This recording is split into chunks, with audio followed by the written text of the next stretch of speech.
Hello guys, meron akong cherry. Also, you have to do jumping jacks. And also to, Well, pangtanggal ko ng buto or pet. also, you have to do jumping jacks.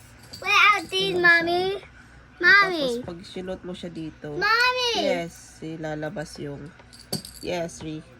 Also, you have to Lalabas do yung jumping buto. jacks without these. Wow. Okay. Ooh. Okay. So yan So siya. let's go. Dito lalabas yung buto niya guys. And do this. See? Sa mga bata Like this. kasi mas maganda It's yung like this, wala Mommy. ng buto. Like this, look. Oh, wow! It's like that. Tanggal. Good job.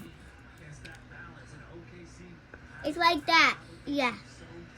So you gotta do like that Tanggalin ko too. siya. See, tingnan nyo siya guys.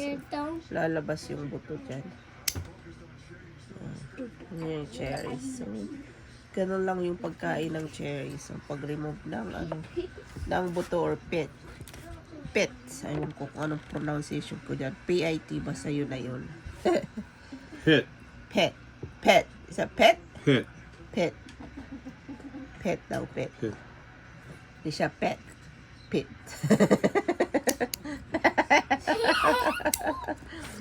Like Oh, Mr. see? Pitt from Seinfeld. Yeah. Pit. Pit. Pet. Pit. Pet. Pit. So, ayan siya. O, diba? Madali lang pala siya. O. Ayan. See, meron din po talaga pang tanggal ng buto sa cherry. Ito siya. O. Mas madaling kumain pag wala ng buto. What's the matter? Tingnan niyo siya. O. Yun lang guys. Thank you for watching. Bye-bye. Bye.